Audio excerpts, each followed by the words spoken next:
How do you know if the landlord listed on an application is real or made up? The answer coming up. Let's face it, if an applicant is a bad tenant, they aren't going to list the real landlord or property manager on their application. They'll get denied. So what do? They list someone, a friend or whoever, that will lie for them. How do you catch this?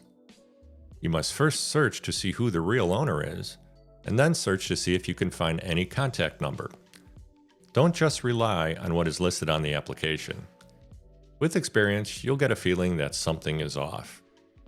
Here's a situation that I just recently had. The applicant listed a personal name as their current landlord with a phone number. The applicant was moving from Miami, so I looked up the owner on Miami's property appraiser's website, and they had a corporation listed as the owner. I could not find a contact number on the internet for this corporation, so I called the person listed on the application. They gave the applicant a very good reference. Never been late, has always been a good tenant. My final question to this person was, the property appraiser has a corporation listed as the owner. Can you tell me the name of the corporation? Then there was silence, and she said, "Can you hold on?" She came back on the phone and said there must be some kind of mistake. She owned the home for years and the property appraiser had it wrong. She sounded very convincing. Maybe I did have it wrong. I then called the property appraiser's office in Miami to confirm who the owner is.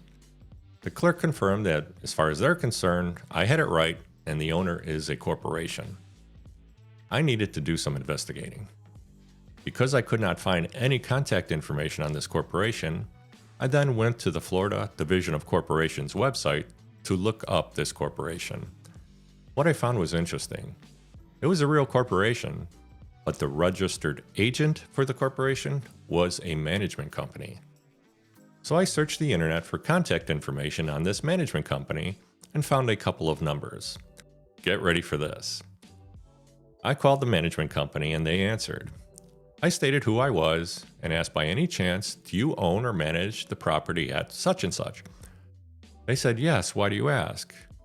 I explained that someone applied for a home we have for rent in Tampa, but listed a different person as the landlord. They never heard of the landlord that the applicant listed and verified that they were the real owner. They also confirmed that our applicant was their current tenant. They were happy that I called, because they were 2 months behind on the rent, wouldn't return their calls, and were about to file for eviction. So the landlord listed on their application that I spoke with was not the real landlord and was not being truthful. This was application fraud, and the application was denied. Now this took some time to uncover, and most landlords would probably not go this far, but it was worth it, wasn't it? We probably avoided a lot of future headaches.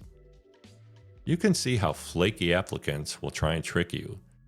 Before you start contacting past and present landlords for rental verifications, you need to first confirm who is listed as the owner on the property and do a search for contact information.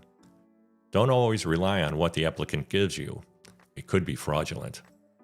I hope this helped. My name is Michael Belon, and if you ever need help with your property, please reach out to me. Thank you for watching.